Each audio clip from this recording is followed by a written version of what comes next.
الحمد لله وكفى وسلام على عباده الذين اصطفى أما بعد أعوذ بالله من الشيطان الرجيم بسم الله الرحمن الرحيم أن طهر بيتي للطائفين والعاكفين والركع السجود. وفي مقام آخر وما توفيقي إلا بالله عليه توكلت وإليه أنيب. سبحان ربك رب العزة عما يصفون وسلام على المرسلين والحمد لله رب العالمين. اللهم صل على سيدنا محمد وعلى آل سيدنا محمد وبارك وسلم. اللهم صل على سيدنا محمد وعلى آل سيدنا محمد وبارك وسلم.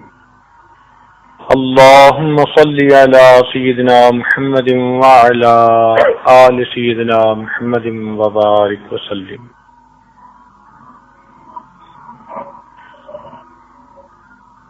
رمضان مبارک کی 21 کی رات ہے. اعتکاف کا وقت شروع ہو چکا. پہلی مجلس میں کچھ ہدایات دی جائیں گی کہ ہم اپنے وقت کی اہمیت کو پہچانیں. ہم اپنی بے علمی اور بے عملی کے ساتھ آج اس دور میں زندہ ہیں جس دور میں پیدا ہونے سے ہمارے علم اور عمل والے بزرگوں نے اللہ کی پناہ مانگی. وہ ہمارے بزرگ، وہ اسلاف جو علم والے تھے اور عمل والے تھے، وہ اس دور میں پیدا ہونے سے اللہ کی پناہ مانگے. آج ہم اپنی بے علمی اور بے عملی کے ساتھ اس دور میں زندہ. یہ اللہ رب العزت کا ہم پر بہت بڑا احسان ہے کہ اس نے دنیا کے جھمیلوں سے نکال کر اپنے گھر میں آ کر بیٹھنے کی توفیق عطا کی. ذالک فضل اللہ یؤتیہ من یشاء واللہ ذو الفضل العظیم. آج کل ہماری حالت اتنی بگڑ چکی کہ معاشرے کے اندر جو اخلاقی اقدار موجود ہونی چاہیے تھی وہ نظر نہیں آتی. سچی بات تو یہ ہے کہ درندوں نے انسانوں کو اتنا نقصان نہیں پہنچایا جتنا آج کے انسانوں نے دوسرے انسانوں کو نقصان پہنچایا. خواہشات نفسانی کی زنجیروں میں جکڑے ہوئے قیدی. ایک ہجوم اولاد آدم کا جدھر بھی دیکھیے، ایک ہجوم اولاد آدم کا جدھر بھی دیکھیے تو ہر طرف اللہ کے بندوں کا کال. یوں دیکھو تو ہر طرف بھیڑ نظر آئے گی. اللہ کے بندے ڈھونڈنے لگو تو کوئی جا کر ملے. حضرت مولانا احمد لاہوری رحمۃ اللہ علیہ اپنے درس قرآن میں ایک عجیب واقعہ سنایا کرتے تھے. فرماتے تھے کہ میں بازار جا رہا تھا، مجھے ایک بزرگ نظر آئے. ان کے چہرے کی نورانیت بتاتی تھی کہ یہ کوئی صاحب نسبت آدمی. میں نے قریب ہو کر سلام کیا. انہوں نے مجھ سے پوچھا، احمد علی انسان کہاں رہتے ہیں؟ کہنے لگے میں نے ارد گرد دیکھا بازار بندوں سے بھرا ہوا. میں نے کہا حضرت یہ سب انسان ہی تو ہے. یہ بات سن کر انہوں نے عجیب سے انداز میں ایک نگاہ دوڑائی اور کہنے لگے یہ سب انسان ہے. ان کے کہنے میں کوئی تاثیر ایسی تھی کہ مجھ پر جو ایسی کیفیت ہوئی تو مجھے بازار کتے بلے جانور سے بھرا نظر آیا. کوئی خدا کا بندہ. جب میری یہ کیفیت ختم ہوئی، وہ بزرگ تو چلے گئے تھے، تو حضرت یہ واقعہ درس قرآن میں سنا کر فرمایا کرتے تھے، اللہ تو سب کا ایک، اللہ تو سب کا ایک اور اللہ کا کوئی ایک. اللہ تو سب کا ایک اور اللہ کا ہزاروں میں نہ ملے گا، لاکھوں میں کوئی دیکھ. تو سچی بات تو یہی ہے کہ 100% شریعت پر عمل کرنے والے آج کے دور میں بہت تھوڑے لوگ.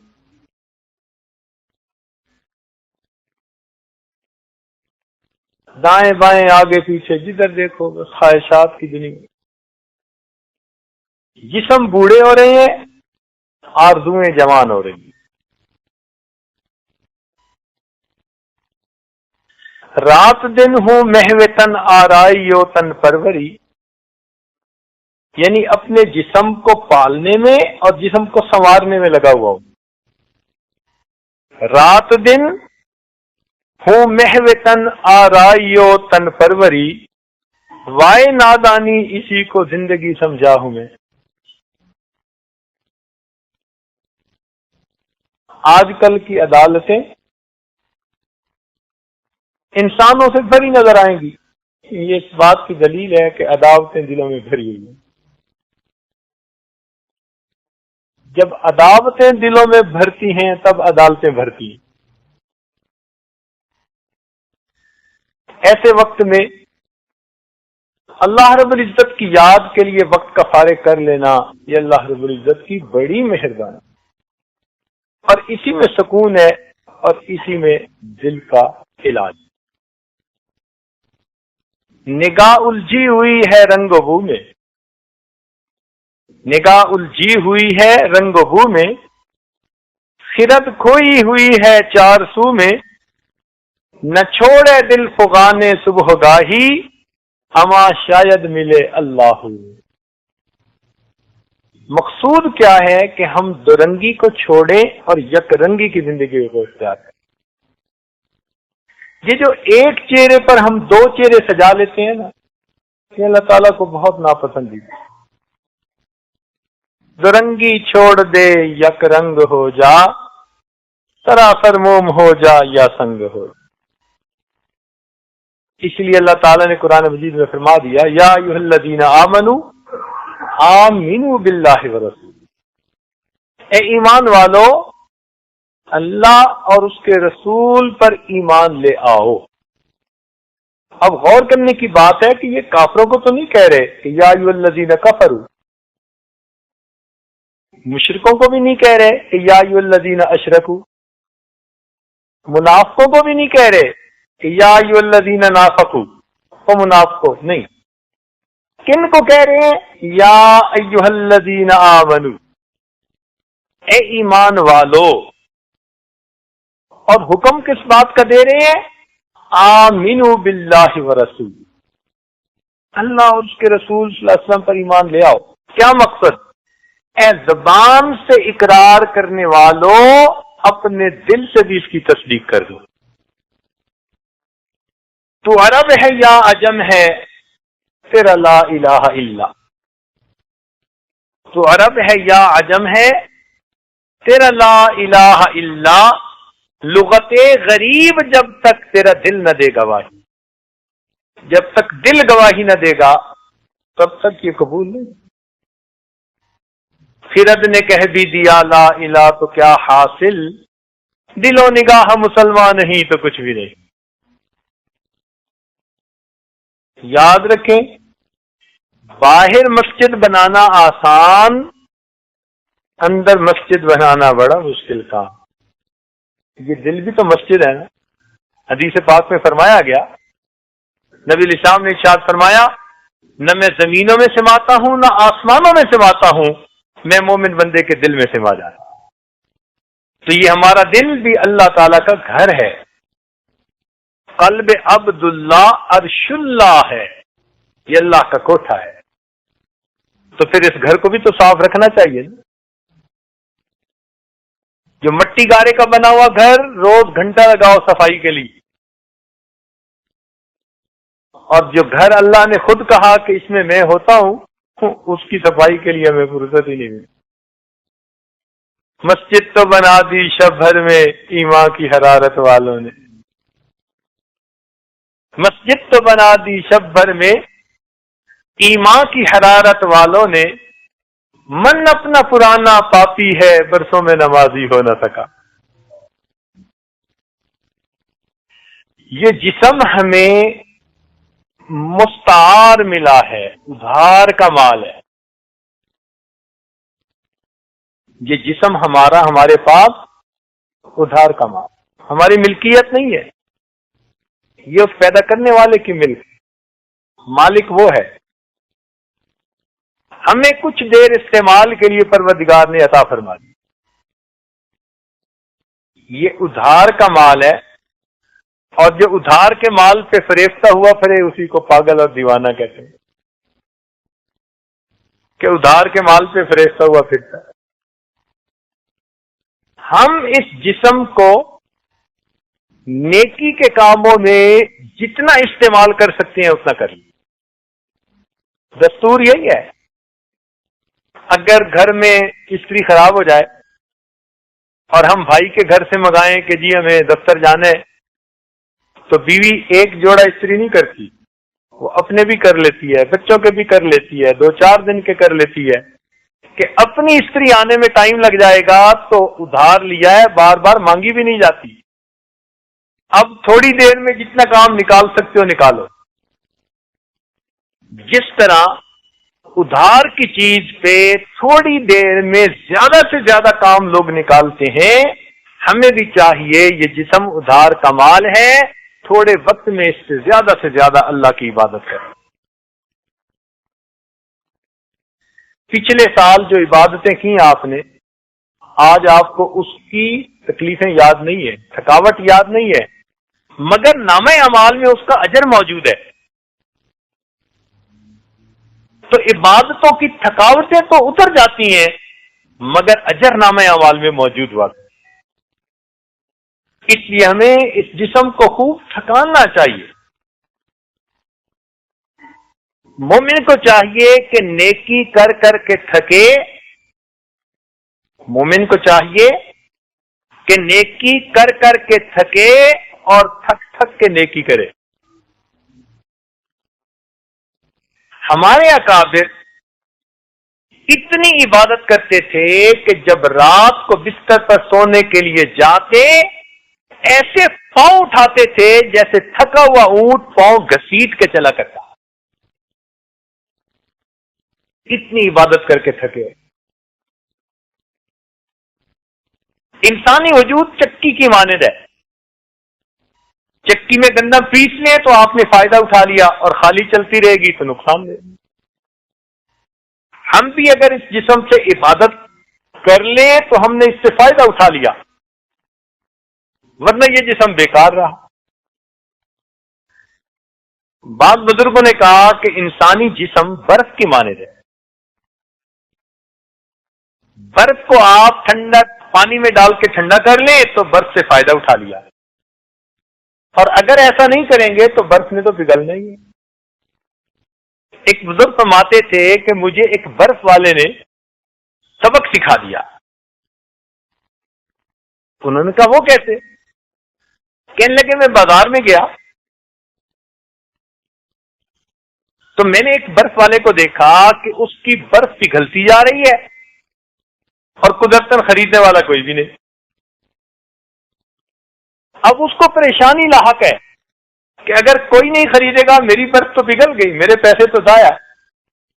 تو کہنے لگے میں نے اس کے دل پہ بڑی حسرت دیکھی اور بالآخر وہ کھڑے ہو کر بازار میں آواز لگانے لگا، لوگوں رحم کرو اس شخص پر جس کا سرمایہ پگھل رہا. لوگوں رحم کرو اس شخص پر جس کا سرمایہ پگھل رہا. تو یہ زندگی بھی سرمایہ ہے جو پگھلتی چلی جائے. ہو رہی ہے عمر مثل برف کم، رفتہ رفتہ چپ کے دم بدم. جو دن آج ہماری زندگی میں غروب ہوا یہ لوٹ کے دوبارہ طلوع نہیں ہو سکتا. یہ دن گزر گیا، اب جو دن باقی ہیں وہ گزریں گے اور بالآخر زندگی گزر جائے. انسان یہی سوچتا رہتا ہے جب پوچھتے ہیں نا ایک دوسرے سے، سناؤ جی کیا حال ہے، وقت اچھا گزر رہا ہے، وقت اچھا گزر رہا ہے. ہم یہی کہتے ہیں وقت اچھا گزر رہا ہے، اچھا گزر رہا ہے، اور موت کے وقت پتہ چلتا ہے کہ وقت نے تو کیا گزرنا تھا، میں خود ہی گزر گیا. خود ہی بندہ گزر جاتا ہے. ہم جیسے کئی آئے اور گزر گئے. اس لیے کسی عارف نے کہا کہ بیکار انسان سے تو مردہ زیادہ بہتر ہے. بیکار انسان سے تو مردہ، اس لیے کہ مردہ کم جگہ گھیرتا ہے، بیکار انسان زیادہ جگہ گھیرتا ہے. آپ نے دیکھا ہوگا کہ جو پانی کھڑا ہوتا ہے نا اس میں کیڑے پیدا ہو جاتے ہیں. جس طرح کھڑے پانی کے اندر کیڑے جنم لے لیتے ہیں، اسی طرح فارغ ذہن کے اندر مذموم خیالات جنم لے لیتے ہیں. جو شخص اپنے دل و دماغ کو اللہ کی یاد کی طرف متوجہ نہیں رکھے گا، شیطانی شہوانی نفسانی خیالات خود بخود اس کے ذہن میں آئیں. انگریزی میں کہتے ہیں an idle man's brain is devil workshop. ہمارے اکابر نے زندگی کی حقیقت کو سمجھا اور انہوں نے اپنے جسم کو عبادتوں میں خوب تھکایا. نبی علیہ الصلوۃ والسلام اتنی عبادت فرماتے تھے، حدیث پاک میں آتا ہے حتی یتورمت قدماؤ، کہ نبی علیہ الصلوۃ والسلام کے قدمین مبارک کے اوپر ورم آ جایا کرتا تھا، پاؤں مبارک سوج جاتے تھے، اتنی عبادت کرتے تھے. امام اعظم ابو حنیفہ رحمۃ اللہ علیہ کے بارے میں لکھا ہے کہ رمضان المبارک میں ایک قرآن پاک دن میں تلاوت کرتے، ایک قرآن پاک رات میں تلاوت کرتے، اور 3 قرآن پاک تراویح میں تلاوت کرتے، تو ٹوٹل ان کے 63 قرآن پاک ہو جاتے. ایک بزرگ تھے، ان کی 80 سال عمر تھی، اور 80 سال کی عمر میں وہ روزانہ 70 مرتبہ کعبے کا طواف کیا کرتے تھے. ایک طواف کے ہوتے ہیں 7 چکر، تو 70 طواف کے 490 چکر، اور ہر طواف کی 2 رکعت واجب الطواف، تو 70 ضرب 2 140، تو نفلیں ہی ہو گئی.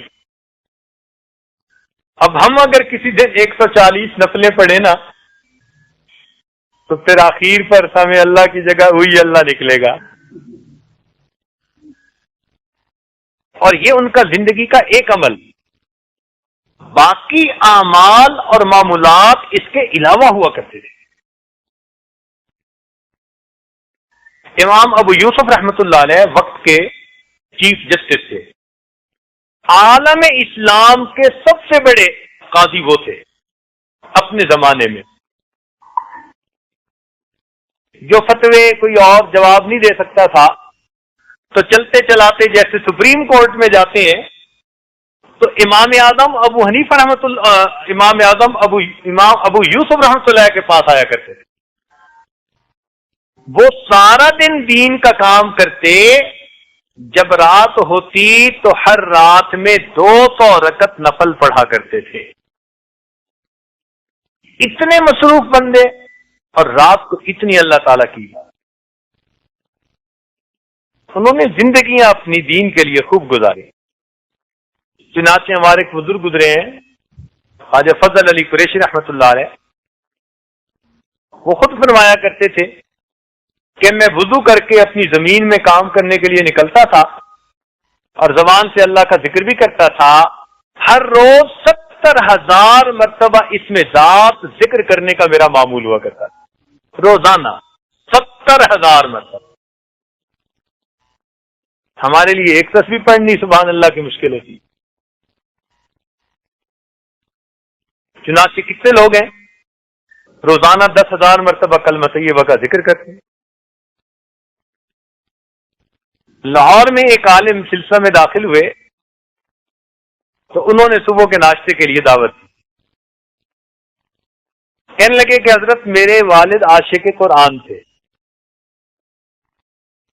ہم نے ان سے پوچھا کہ بھائی ہمیں ناشتے میں اب اتنی دلچسپی نہیں رہی, ان کے حالات سننے میں دلچسپی زیادہ ہو گئی ہے, آپ ہمیں اپنے والد کے واقعات سنائیں. وہ کہنے لگے یہ ایک واقعہ سناتا ہوں. میرے والد گرامی کو کسی بزرگ نے بتا دیا کہ اگر 2 سال تک روزانہ ایک قرآن مجید کی تلاوت کرو گے تو قرآن مجید کا فیض تمہاری آئندہ نسل میں جاری ہو جائے گا.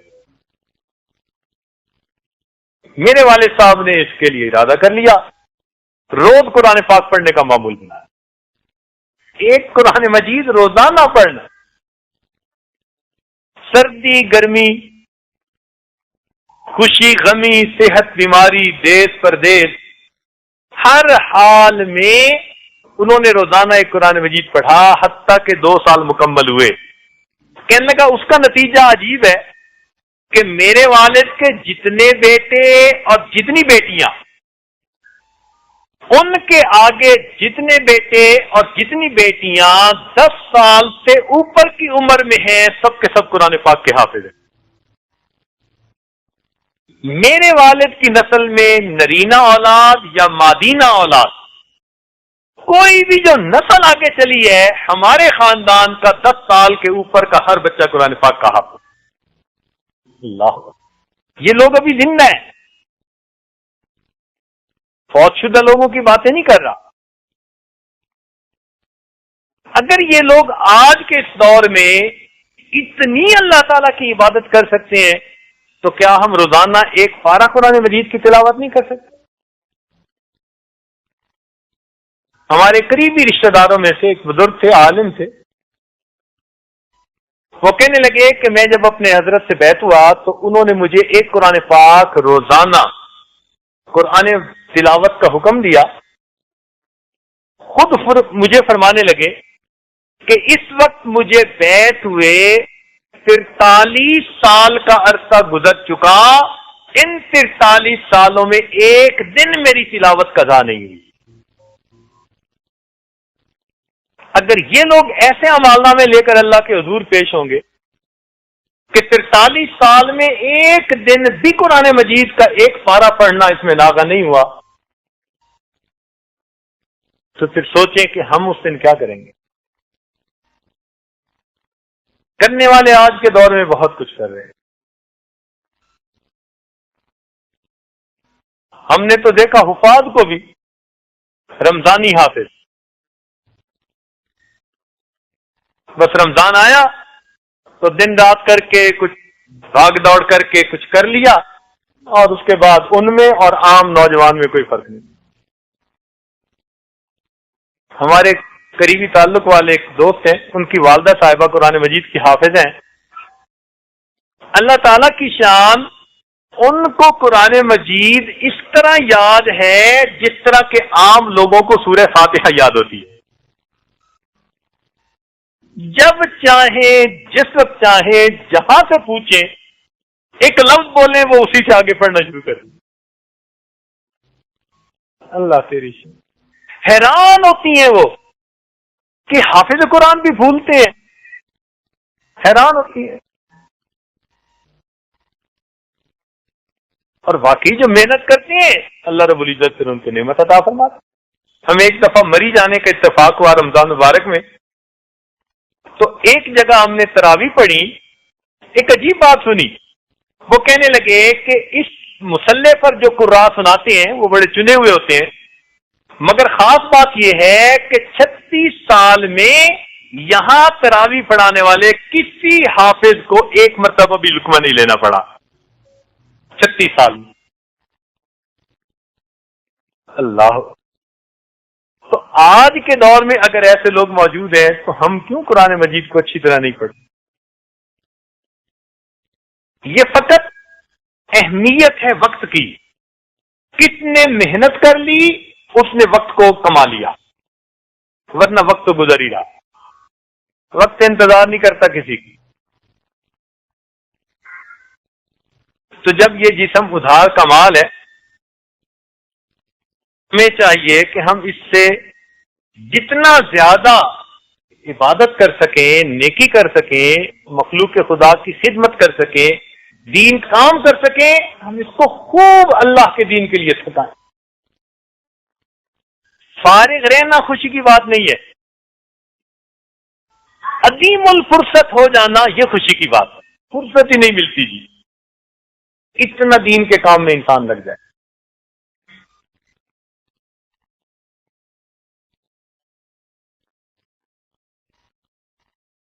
ایک صاحب چند دن پہلے ملنے کے لیے آئے، 16 سال سے صائم الدہر تھے،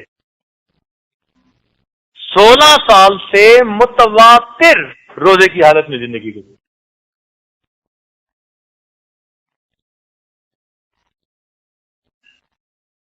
اور ہمارے قاری صاحب جن کو ہمارے بعض دوستوں نے دیکھا ہوگا، اس سال اجازت بھی دی، خلافت بھی دی، چترال کے تھے. الحمدللہ ان کے زندگی کے اس وقت 23 سال گزر چکے، ایک دن روزہ ایک دن افطار، ایک دن روزہ، 23 سال اس ترتیب پر وہ گزار چکے. تو بھئی اگر آج کے دور میں ایسے لوگ زندہ موجود ہیں جو اللہ کے لیے یہ کچھ کرتے ہیں، تو کیا 10 دن ہم اللہ تعالیٰ کی خوب جی بھر کے عبادت نہیں کر سکتے؟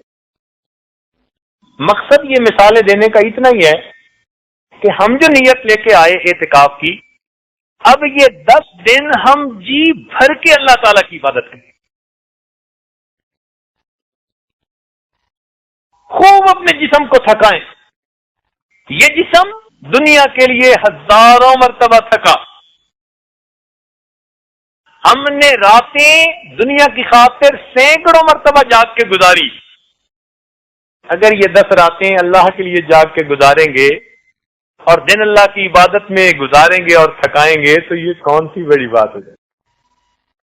اس لیے دل میں ہمت ہو، جذبہ ہو، شوق ہو کہ ہم نے ان 10 دنوں میں خوب جی بھر کے اللہ تعالیٰ کی عبادت کرنی.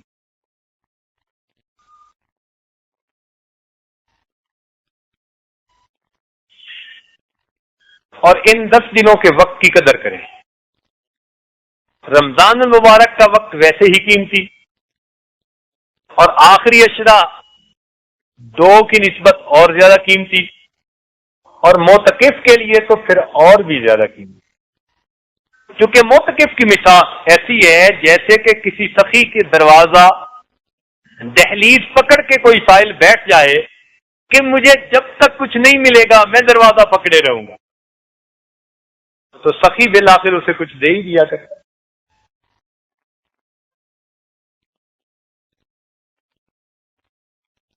ہمارے مشائخ نے فرمایا الوقت من ذهب وفضہ، وقت جو ہے نا وہ سونے اور چاندی کی ڈلیوں کی مانند ہے.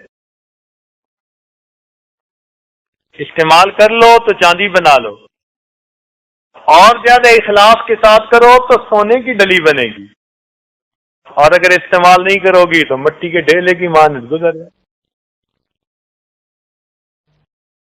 بلکہ بعض بزرگوں نے کہا الوقت سیف قاطع، وقت ایک کاٹنے والی تلوار ہے.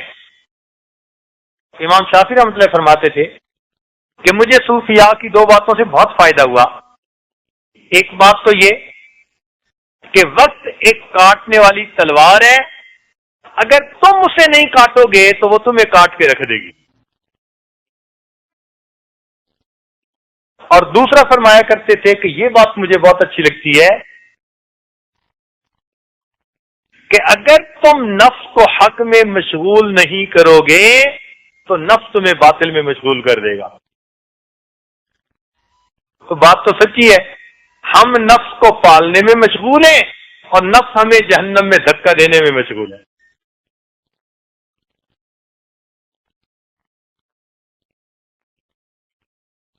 بہرحال جتنا بھی وقت ہے ہمارا وہ طے شدہ ہے. اے شمع تیری عمر طبعی ہے ایک رات، ہنس کے گزار دے یا کہ رو کر گزار. اس ہماری زندگی کے اوقات میں جو یاد الہی میں وقت گزر رہا ہے نا بھائی، یہ تو زندگی ہے اور باقی ساری کی ساری شرمندگی۔ ایک بڑے میاں سے کسی نے پوچھا کہ بڑے میاں عمر کتنی؟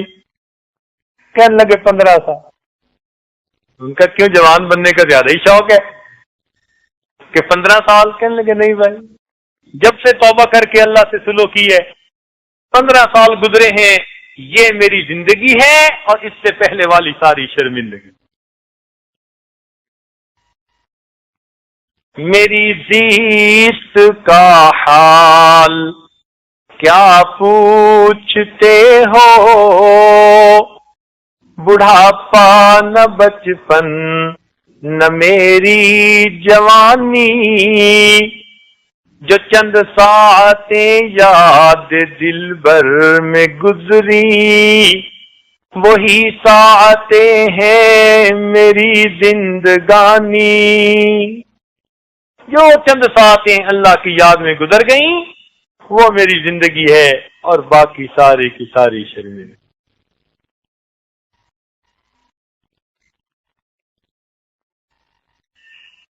ایک بزرگ گزرے ہیں اویس کرنی رحمت اللہ، قرن ایک قبیلہ تھا، اس کے رہنے والے تھے۔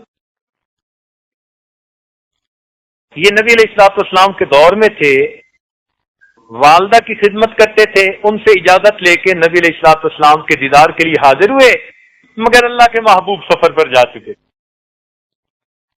تو پیچھے والدہ اکیلی تھی، بیمار تھی، اس لیے ویسے ہی واپس آ گئے۔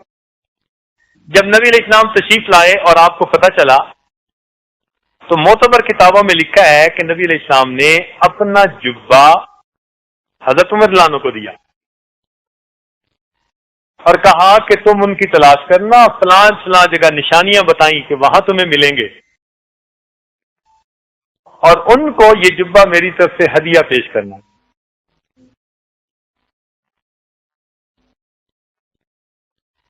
اور ان کو کہنا کہ وہ میری امت کی مغفرت کی دعا کرے۔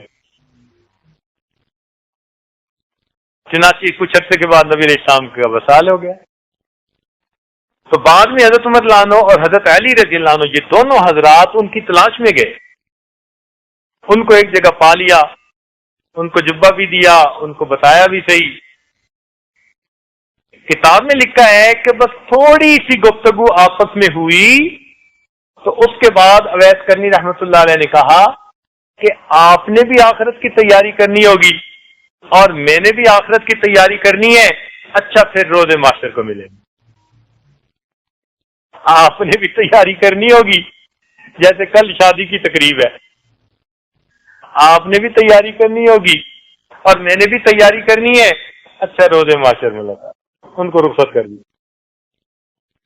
ہمارے ایک بزرگ گزرے حضرت مولانا حسین علی وہاں بھچرا والے، ان کے بارے میں بھی یہی ہے، کوئی بھی ملنے آتا تھوڑی دیر اس سے گفتگو کرتے جو کام کی گفتگو تھی، اور گفتگو کرنے کے بعد کہتے بھئی آپ نے بھی آخرت کی تیاری کرنی ہے اور میں نے بھی تیاری کرنی ہے، اچھا پھر ملے، فارغ کر دیتے۔ کیسے لوگ تھے، ہر دن اپنی آخرت کی تیاری میں لگے ہوتے۔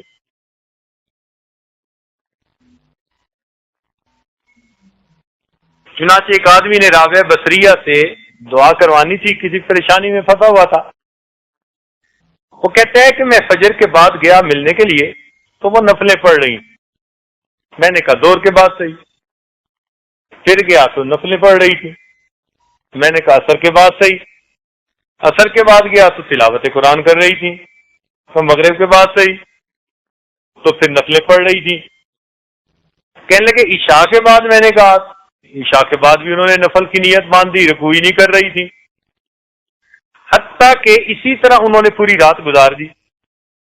فجر کا وقت آ گیا تو فجر پڑھی، میں فجر پڑھ کے پھر جلدی گیا، تو کہنے لگے کہ فجر کے اشراق کے نوافل پڑھ کے نا تھوڑی دیر ان کی بیٹھے بیٹھے آنکھ لگ گئی، جب میں وہاں پہنچا تو میرے پاؤں کے آواز سے ان کی آنکھ کھلی، تو وہ ایسے اچانک اٹھ بیٹھی جیسے کوئی بڑا لیٹ ہو جاتا ہے نا بندہ اور جانا ہوتا ہے کہیں، ایسے اٹھ بیٹھی اور دعا مانگنے لگی اللہم انی اعوذ بک من عین لا تشبع من النوم، اے اللہ میں ایسی آنکھ سے تیری پناہ مانگتی ہوں جو نیند سے بھرتی نہیں ہے۔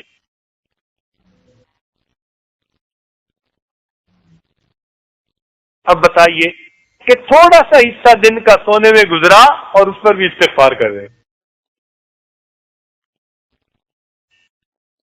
ایک بات بتائیں بھائی، عام طور پر کوئی غم کی بات ہوتی ہے نا، تو جب خوشی کی بات آتی ہے نا تو غم کی بات بھول جاتی ہے۔ جب بھی خوشی ہوتی ہے نا بندے کو تو غم بھول جاتے ہیں، پکی بات ہے، غم بھول جاتے ہیں۔ جنت میں جانے سے بڑھ کر بھی کوئی خوشی ہو سکتی ہے؟ نہیں نہ ہو سکتی۔ اس لیے جنتی جب جنت میں جائیں گے تو کہیں گے الحمدللہ الذی اذھب عنا الحزن، ہم سے وہ غم چلا گیا۔ تو اب تو جنت میں کوئی بات نہیں ہونی چاہیے غم والی۔ اور جنت میں کتنی خوشیاں ہوگی کہ انسان اللہ تعالیٰ کا دیدار کرے گا، نبی علیہ السلام کا دیدار کرے گا، نیکوں کی محفل ہوگی، اور یہ خوشی ہوگی کہ اب یہ نعمتیں ہم سے کبھی واپس نہیں لی جائیں گی۔ اس خوشی کے حال میں بھی بندے کو ایک حسرت رہے گی۔ حدیث پاک میں آتے ہیں، حضرت شیخ الحدیث مولانا زکریا رحمۃ اللہ علیہ نے فضائل ذکر میں یہ حدیث کوٹ کی ہے۔ وہ فرماتے ہیں لا يتحسر اہل الجنہ الا علی ساعۃ مرت بہم لم یذکروا اللہ تعالی، اہل جنت کو کسی بات پر حسرت نہیں ہوگی سوائے ایک بات کے کہ وہ وقت جو انہوں نے دنیا میں اللہ کی یاد کے بغیر یعنی غفلت میں گزارا تھا، جنتیوں کو غفلت میں گزرے ہوئے اس وقت پر حسرت ہوا کرے گی کہ کاش ہم اس میں غفلت نہ کرتے تو آج ہمارے رتبے اتنے زیادہ بلند ہوتے۔ اب بتاؤ کہ جو حسرت جنت میں بھی جان نہ چھوڑے گی وہ کیسی بڑی حسرت ہوگی۔ تو اس لیے اپنے وقت کو اللہ تعالیٰ کی یاد سے معمور کر لیجئے۔ نبی علیہ السلام نے ارشاد فرمایا اغتنم خمس قبل خمس، 5 کو 5 سے غنیمت سمجھو، زندگی کو غنیمت سمجھو موت سے پہلے، فرصت کو غنیمت سمجھو مشغولی سے پہلے، جوانی کو غنیمت سمجھو بڑھاپے سے پہلے، مال کو غنیمت سمجھو فقر سے پہلے، اور صحت کو غنیمت سمجھو بیماری سے۔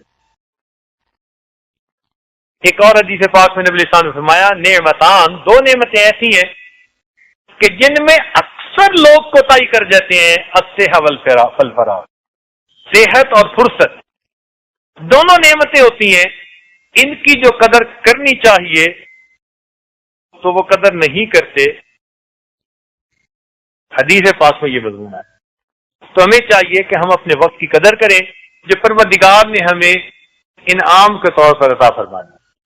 بس یہ 10 دن ہے، ڈٹ کے محنت کر لیجئے، پھر اس کی برکتیں آپ کو دیکھیں آنکھوں سے محسوس ہوں گی۔ کسی شاعر نے کہا نور میں ہو یا نار میں نہ، نور میں ہو یا نار میں رہنا، ہر جگہ ذکر یار میں رہنا، نور میں ہو یا نار میں رہنا، ہر جگہ ذکر یار میں رہنا، چند جھونکے خزاں کے بس سہ لو، پھر ہمیشہ بہار میں رہنا۔ بس یہ چند دن محنت کے گزارے، پھر اس کی برکتیں آپ آنکھوں سے دیکھیں انشاءاللہ۔ آج جس چیز کی کمی ہے نا ہمارے اندر، وہ یہ ہے کہ ہم سنتے تو ہیں، سن کے سن ہو جاتے ہیں، عمل نہیں کرتے۔ تو سننا اور سن کے عمل کرنا یہ آج وقت کی ضرورت ہے۔ اور عجیب بات ہے کہ نبی علیہ الصلوۃ والسلام اس بات پر صحابہ کرام سے بیعت لیا کرتے تھے، اسمعوا واطیعوا، کہ تم جو سنو گے اس پر عمل کرو گے، اس پر میرے ہاتھوں پر بیعت کرو۔ اللہ.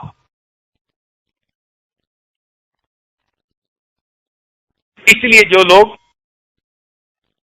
سنتے ہیں اور اس پر عمل کرتے ہیں اللہ تعالیٰ ایسے لوگوں کو پسند فرماتے ہیں. الذین یستمعون القول فیتبعون احسن. تو سننے کی نیت یعنی عمل کی نیت سے بیٹھ کر سنیں گے ہم ان باتوں. ایک جگہ ارشاد فرمایا ان فی ذلک لآیات لقوم یسمعون. اس میں نشانی ہے اس قوم کے لیے جو سنتے ہیں. اور ایک جگہ فرمایا ولو اراد اللہ خیر لاسمعہم. اگر اللہ ان کے ساتھ خیر کا ارادہ کرتا تو ان کو بات سنوا دیتا. اس لیے ہر بندہ بات نہیں سنا کرتا.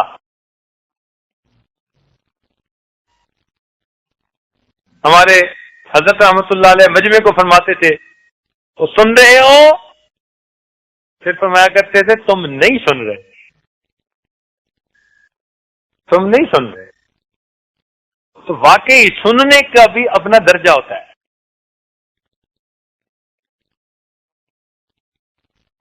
جہنمی جہنم میں جائیں گے نا تو فرشتے ان سے پوچھیں گے کہ تم لوگ کیوں جہنم میں آئے، تمہیں کوئی سمجھانے والا نہیں تھا؟ تو جہنمی آگے سے جواب دیں گے لو کننا نسمع، اے کاش اگر ہم سن لیتے، او ناقلو، یا ہمارے اندر عقل کی رتی ہوتی، ما کننا فی اصحاب السعیر، تو ہم دوزخ والوں میں سے نہ ہوتے. تو اس لیے ایمان والے سنتے ہیں اور اپنی عقل سمجھ کے اس کو سوچتے ہیں اور اس کو عملی جامہ پہناتے ہیں. آج کل تو انسان اپنے ضمیر کی آواز خود نہیں سنتا. جب بھی کوئی انسان گناہ کرتا ہے نا تو اللہ تعالیٰ نے اندر ایک ضمیر کی نعمت بنائی ہے. وہ ضمیر چیختا ہے، وہ چلاتا ہے، وہ بتاتا ہے، وہ ملامت کرتا ہے. کوئی نہیں سنتا، سنی انسنی کر دیتے ہیں. حالانکہ وہ ہمارا سچا ساتھی ہے.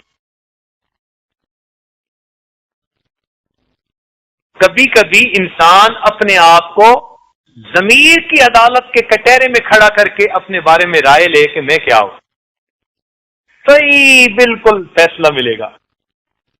اس لیے کہتے ہیں کہ اپنے بارے کی حقیقت معلوم کرنی ہو نا تو اپنی حقیقت اپنے دل سے پوچھو. دل وہ گواہ ہے جو کبھی رشوت قبول نہیں کرتا، سچی گواہی دیتا ہے. دل ہمیشہ بتائے گا کہ تم کتنے پانی میں ہو. دنیا کے سامنے ہم جو بنتے پھرے، بل الانسان علی نفسہ بصیرہ ولو القی معاذیرہ. آج کے زمانے میں، آج کے اس وقت میں 5 خامیاں عام ہیں. 5 خامیاں بہت عام ہیں. پہلی بات کہ ہم علم تو حاصل کر لیتے ہیں، عمل میں اتنی کوشش نہیں کرتے. اس لیے جس سے بات کرو وہ کہے گا جی مجھے پتہ ہے. بھئی جانتے تو سب ہیں، اللہ تعالیٰ تو دیکھیں گے مانتے کتنا ہے. اگر نمٹ علم کے اوپر مغفرت ہونی ہوتی تو شیطان کی تو ہم سے پہلے ہو جاتی. اس کے علم میں تو کوئی ہمیں شک نہیں ہے. تو نمٹ علم کے اوپر نہیں ہوگی مغفرت. جس طرح چراغ جلائے بغیر فائدہ نہیں دیتا، اسی طرح علم عمل کے بغیر فائدہ نہیں دیتا.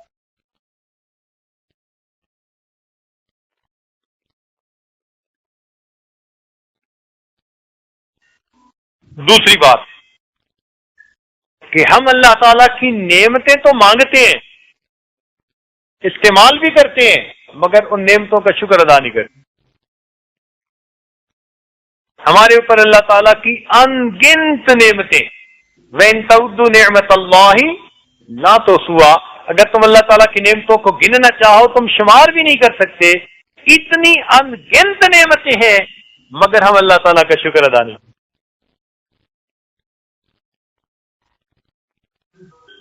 کوئی شربت پلا دے تو اس کا بھی شکریہ.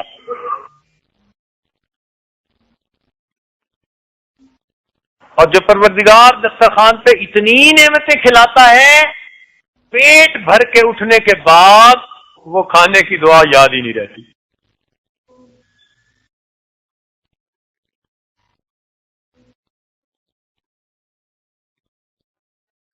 اس لیے ایک بزرگ فرماتے تھے کہ اے دوست، اللہ تعالیٰ کی نعمتیں کھا کھا کر تیرے دانت تو گھس گئے، اس کا شکر ادا کرتے ہوئے تیری زبان نہ گھس سکی.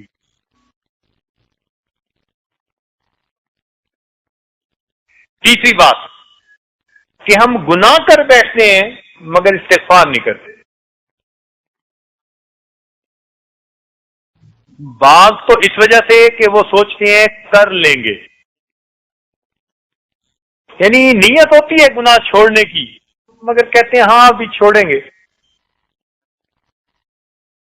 ایک مال شیم میں عجیب بات لکھی، وہ فرماتے ہیں بزرگ، اے دوست تیرا توبہ کی امید پر گناہ کرتے رہنا، اے دوست تیرا توبہ کی امید پر گناہ کرتے رہنا اور زندگی کی امید پر توبہ کو مؤخر کرتے رہنا تیری عقل کا چراغ گل ہونے کی دلیل ہے. یہ اس بات کی دلیل ہے کہ تیرے عقل کا چراغ گل ہو جائے.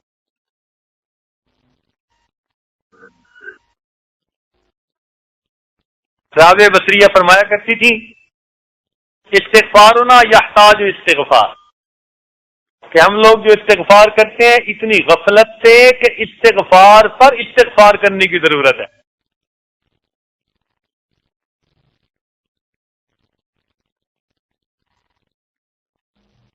اور ایک بات یہ ہے کہ ہم میت کو تو دفن کرتے ہیں مگر عبرت نہیں پکڑتے. ایک صاحب عجیب واقعہ سنانے لگے، کہنے لگے میرے ہمسائے میں ایک صاحب تھے، ان کی وفات ہو گئی تو ہمیں بھی صدمہ ہوا. تو میں نے اپنے گھر میں بچوں کو بتا دیا کہ بھائی اب گھر میں 1 مہینہ کم از کم ٹی وی آن نہیں ہونا چاہیے، کیونکہ ہمارے سامنے والے پڑوسی ان سے ہمارا اتنا اچھا تعلق ہے. تو ان کو اتنا صدمہ ہوا، اور ان کے والد جوان العمر تھے اور اچھا کاروبار تھا. تو میرے گھر کے بیوی بچوں نے میرے ساتھ وعدہ کر لیا کہ ہم 40 دن تک ٹی وی کو آن نہیں کریں. کہنے لگے چوتھا دن گزرا تو جس گھر میں وفات ہوئی تھی اس گھر میں ٹی وی کی آواز آ رہی ہے. جس گھر میں وفات ہوئی اس گھر میں چوتھے دن ٹی وی آن ہے اور میں چل رہا ہے. اس کا مطلب ہے کہ ان بچوں نے باپ کو دفن تو کیا، عبرت نہیں پکڑی. تو ہم میت کو دفن کرتے ہیں، عبرت نہیں پکڑتے کہ ہم نے بھی آنا ہے یہاں.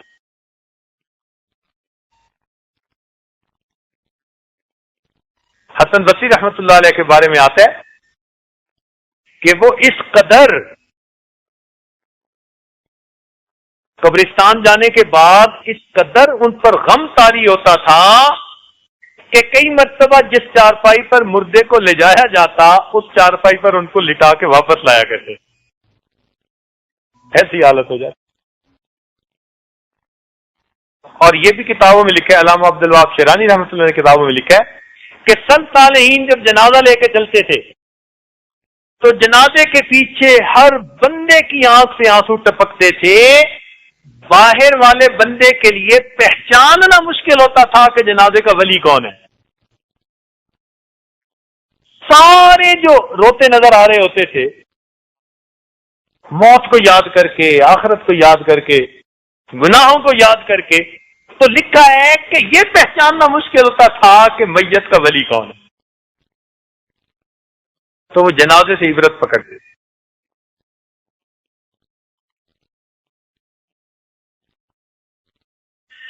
اور پانچویں چیز کہ آج کے دور میں دوست احباب فقراء کی نصیحت تو سنتے ہیں اس کی پیروی نہیں کرتے، بس سننے تک کی کام رکھتے ہیں اور پھر آپس میں تقابل کرتے ہیں. یہ ایک نئی مصیبت کہ فلاں کا بیان ایسا ہوتا ہے اور فلاں کا تو ایسا ہوتا ہے. او خدا کے بندے، بجائے اس کے کہ ہم اس میں پڑھیں، ہم یہ کیوں نہیں سوچتے کہ جو ہمیں بتایا گیا ہے اس میں ہمارے لیے عمل کا پیغام کیا ہے؟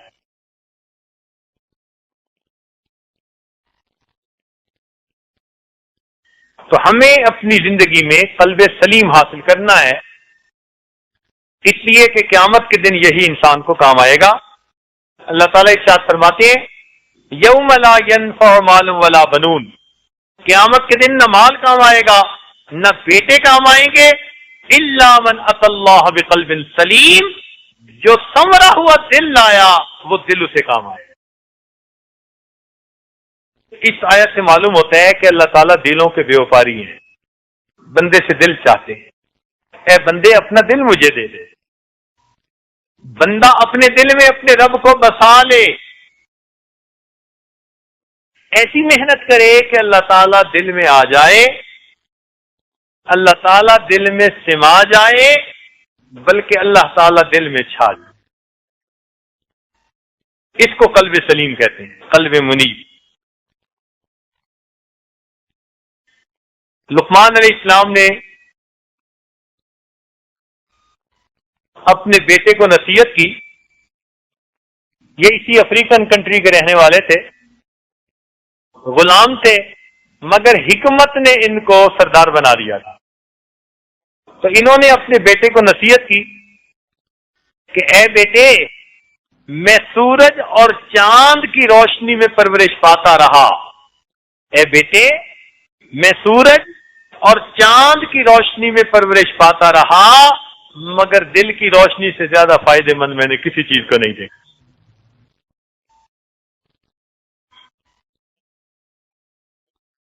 تسخیر مہر و ماہ مبارک تمہیں مگر، تسخیر مہر و ماہ مبارک تمہیں مگر، دل میں اگر نہیں تو کہیں روشنی نہیں۔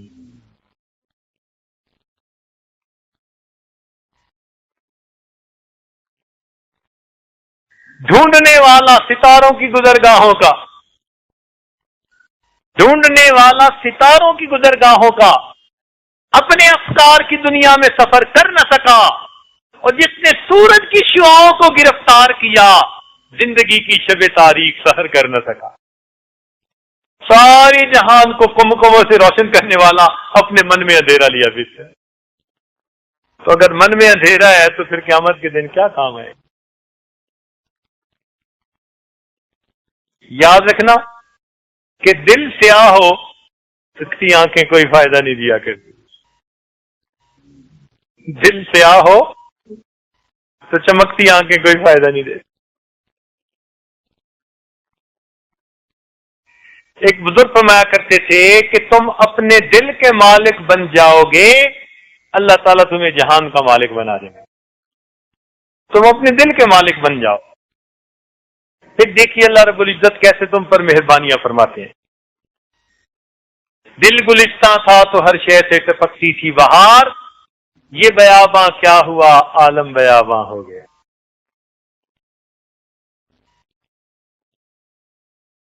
تو دل اہل اللہ کی محفل میں سنورتے ہیں، ہم یہاں اکٹھے ہیں اپنے دلوں کو سنوارنے کے لیے۔ تو بس یہ آپ ذہن میں رکھیے کہ ہم نے جو یہ 10 دن ہیں یہ کوئی بھی گناہ نہیں کرنا، نہ آنکھ سے، نہ زبان سے، نہ کان سے، نہ دل دماغ سے، نہ ہاتھ سے، نہ شرمگاہ سے۔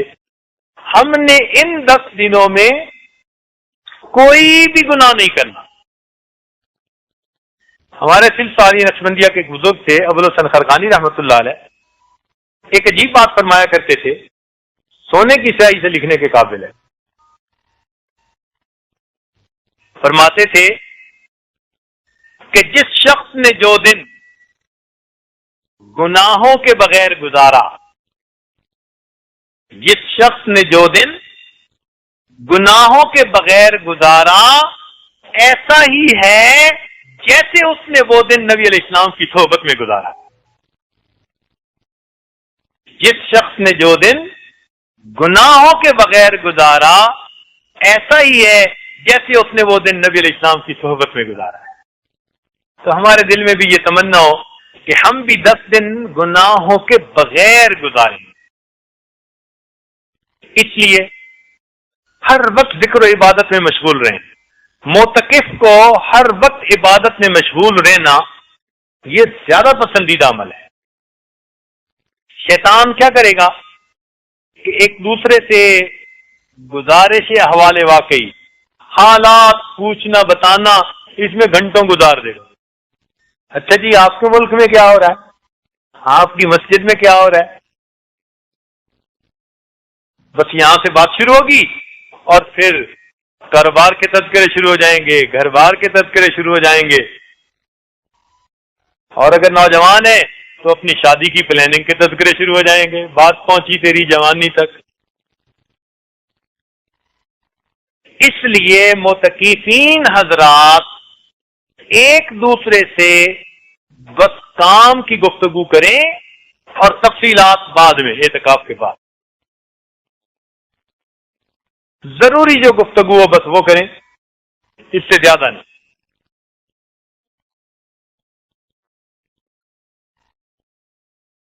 حضرت احمد ثانی رحمۃ اللہ علیہ کی خانقاہ پر بڑے بڑے علماء آتے تھے اپنی تربیت کے لیے، اور ان کی خوب تربیت ہوتی تھی. حضرت قاری محمد طیب رحمۃ اللہ علیہ نے جب نظام سنبھالا نا دارالعلوم دیوبند کا، تو جوانی بھی تھی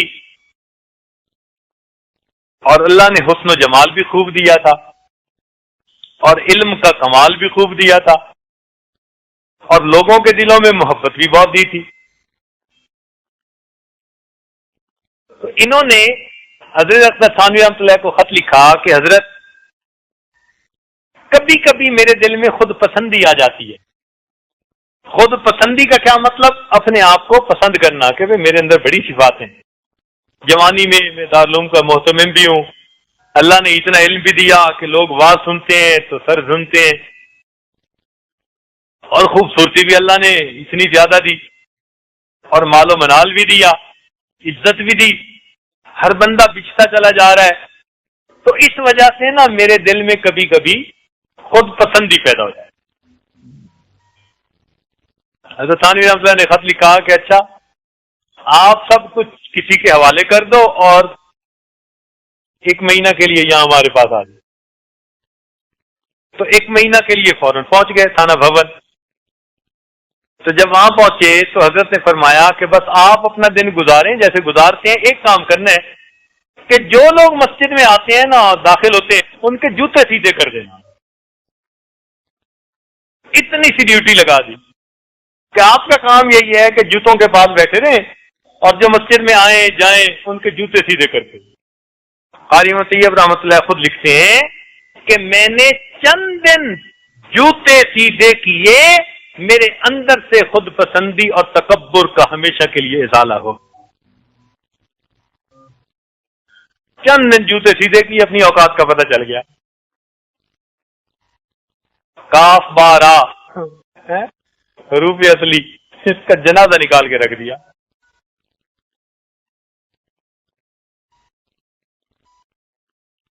تو ایسے ہی ان حضرات کے پاس نسخے تھے کہ وہ تکبر، خود پسندی اور ایسی بیماریوں کو جڑ سے اکھاڑ کے پھینک دیتے. چنانچہ ایک دفعہ ان کے پاس اس خانقاہ میں حضرت مفتی محمد شفیع رحمۃ اللہ علیہ بھی پہنچ گئے اور مولانا بنوری رحمۃ اللہ علیہ بھی پہنچ گئے. اب دونوں حضرات جوان نئے نئے پڑھ کے فارغ ہوئے اور شوق میں گئے کہ بھائی ہم نے دارالعلوم میں تو پڑھ لیا، اب کچھ بزرگوں کی بھی صحبت اختیار کریں. عشاء کی نماز ہوئی تو جو پرانے لوگ تھے وہ سب اپنے اپنے کمروں میں، چھوٹے چھوٹے کمرے بنے ہوئے تھے، اب بھی جا کے دیکھیں تو ایسے ہی ہے، اسی حال میں باقی ہیں. اب یہ حضرات ایک کمرہ ان کو دیا گیا تھا، تو یہ جب اپنے کمرے میں گئے تو کسی ٹاپک پہ بات چل پڑی تو دونوں عالم تھے اور ازبر تھی چیزیں اور بڑے ذہین اور فتین تھے. اب آپس میں خوب بحث چلنی شروع ہو گئی، دلائل چلنے شروع ہو گئے. ابھی دلائل چل رہے تھے کہ وہ جو بڑے میاں تھے نا جو نگران تھے وہ آگے اپنا کھوٹا لے کے کہنے لگے کہ شہزادو پہلے دن آئے ہو، تمہیں ابھی پتہ نہیں یہاں کا، یہاں عشاء کے بعد کوئی نہیں بات کر سکتا، کرنی ہے تو اپنے دل میں اپنے رب سے باتیں کرو بس. ایک دوسرے سے نہیں کر سکتا کیونکہ پہلا دن ہے. لہذا آج میں آپ کو تنبیہن کہہ رہا ہوں، آج کے بعد میں نے پھر آپ دونوں کو بات کرتے دیکھا تو دونوں کے بستر خانقاہ سے اٹھا کے باہر رکھ دیے جائیں گے.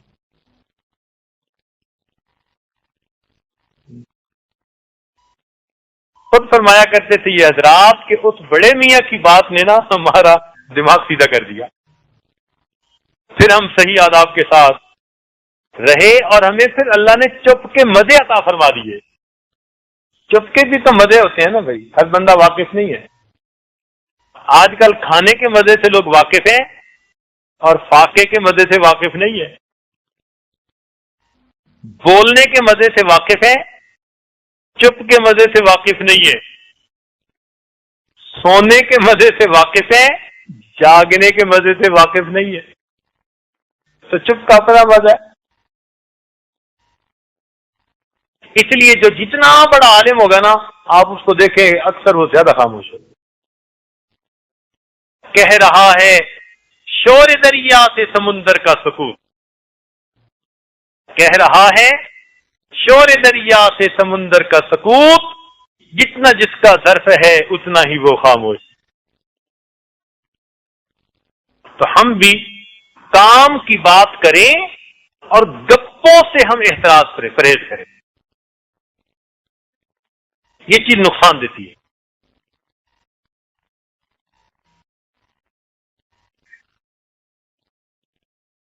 جو نمازیں پڑھنی ہے نا ان 10 دنوں میں، وہ بھائی بنا سنوار کے نماز پڑھیں. کوشش کریں کہ موقع اللہ تعالیٰ نے دے دیا، وقت دے دیا، اس کو کہتے ہیں تعدیل ارکان کے ساتھ نماز پڑھنا. یعنی رکوع سجود جم کے کرے، تسلی سے. پنجابی میں کہتے ہیں ٹھہا کے نماز پڑھنا، یعنی ٹکا کے نماز پڑھنا، یوں سمجھ لیں. تو ان 10 دنوں میں ہم اپنی نمازیں خوب توجہ اللہ کے ساتھ پڑھنے کی کوشش کریں، خشوع کے خضوع کے ساتھ پڑھنے کی کوشش کریں. تسلی سے، جیسے کوئی تسلی سے نماز پڑھتا ہے نا، بس ایسے تسلی سے نماز پڑھیں اپنے رب کے ساتھ. اس کی مشق کریں. آپ مشق کیجئے گا، اللہ رب العزت انشاءاللہ رحمت فرمائے.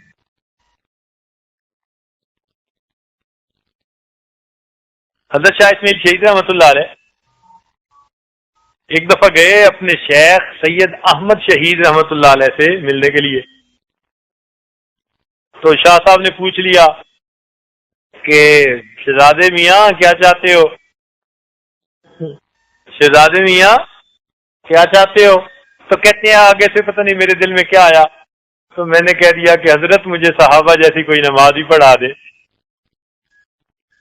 ہم ہوتے تو کاروبار کی اچھائی کی دعا منگواتے یا نیک خوبصورت بیوی ملنے کی دعا منگواتے.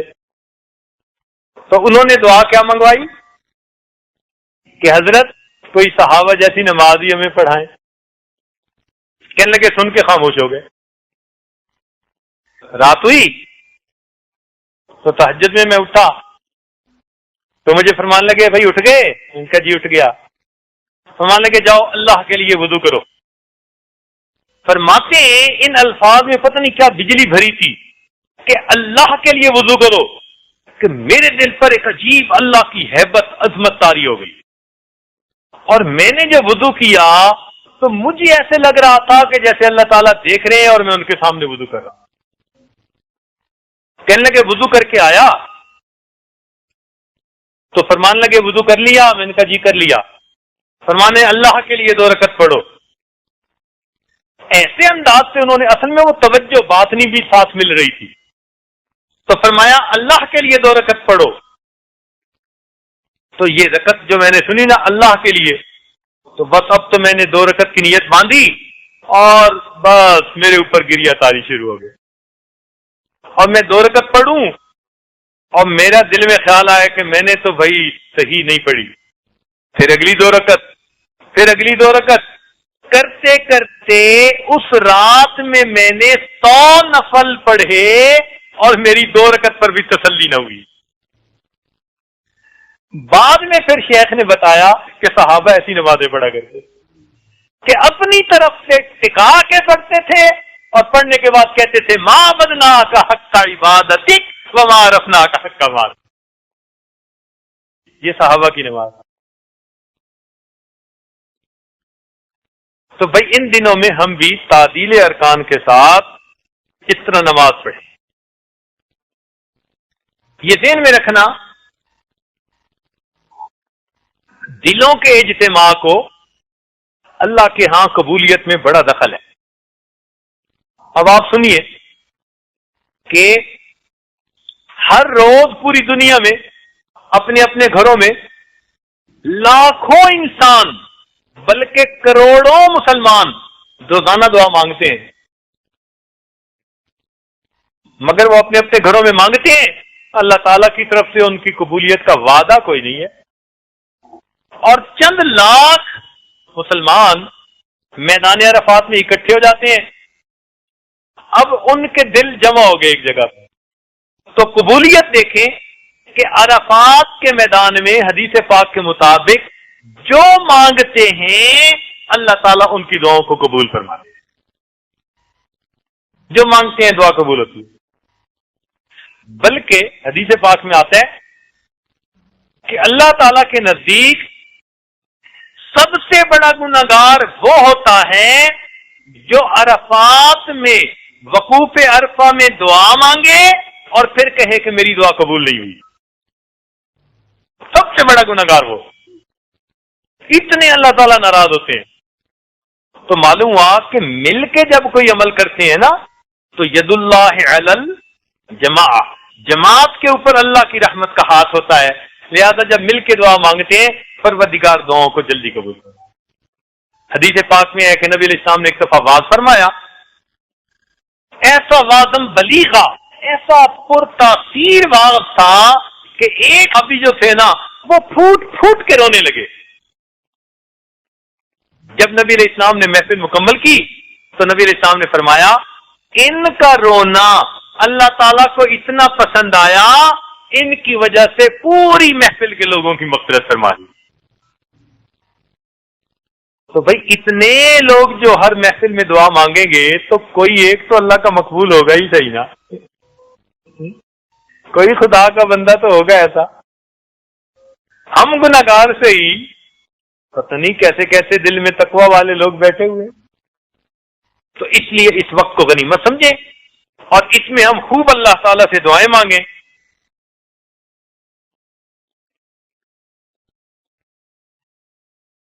ایک اصول یاد رکھ لیں کہ جو انسان دنیا میں اللہ رب العزت سے دوستی کرنے کی نیت کرے گا، کوشش کرے گا، جو انسان دنیا میں اللہ رب العزت سے دوستی کی کوششیں کرے گا، قیامت کے دن اللہ اس کو دشمنوں کی صفوں میں کبھی کھڑا نہیں فرمائے گا، کبھی کھڑا نہیں کرے گا. اس مالک کی رحمت گوارا نہیں کرے گی. یہ دنیا میں مجھ سے دوستی کی کوششیں کرتا تھا اور مجھ سے دوستی کی دعائیں مانگتا تھا، اس کو میں دشمنوں کی صف میں کھڑا کر دوں. اللہ تعالیٰ کی رحمت کبھی گوارا نہیں کرے. اس لیے اس میں یہ دعا مانگیے، اللہم انی اسألک منکا، اے پروردگار میں آپ سے آپ ہی کو طلب کرتا، آپ ہی کو چاہتا. اللہ تعالیٰ کی محبت مانگیے، پھر دیکھیے اس محبت میں اللہ تعالیٰ ہمیں کیسی برکت عطا فرمائیں.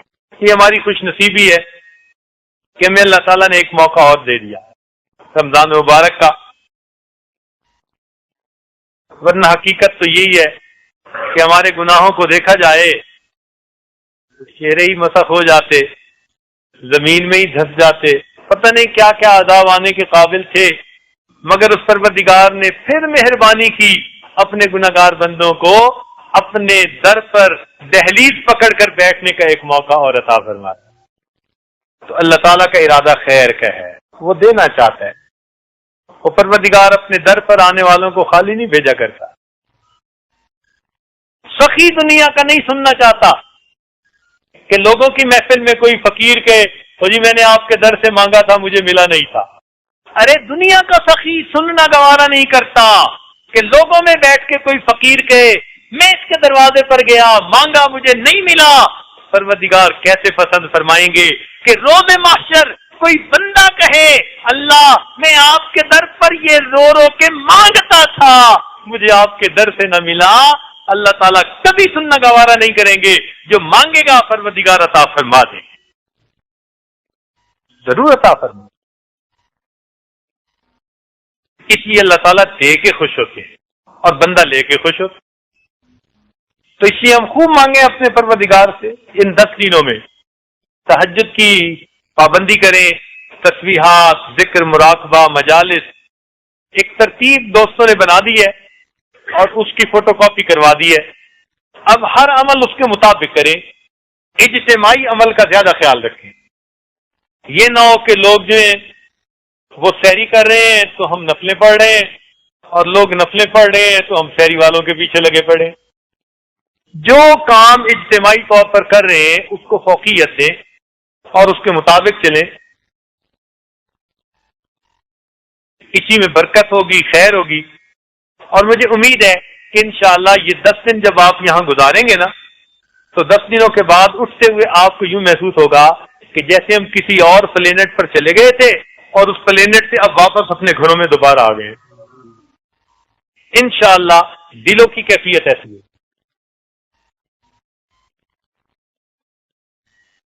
فکر دنیا کر کے دیکھی، فکر عقبہ کر کے دیکھ۔ توجہ فرمائیے، فکر دنیا کر کے دیکھی، فکر عقبہ کر کے دیکھ، چھوڑ کر اب فکر سارے، ذکر مولا کر کے دیکھ۔ کون کس کے کام آیا، کون کس کا ہے بنا، سب کو اپنا کر کے دیکھا، اب رب کو اپنا کر کے دیکھ۔ بڑے دنیا سے دل لگائے، اب ان 10 دنوں میں رب سے دل لگا کے دیکھیں کہ وہ پروردگار کتنا مہربانیاں فرماتا ہے۔ انشاءاللہ ہم آداب کے ساتھ وقت گزاریں گے تو رب کریم ہم پر مہربانی فرمائیں گے۔ رب کریم ہم آپ سب کا یہاں حاضر ہونا قبول فرما لے۔ وآخر دعوانا ان الحمدللہ رب العالمین۔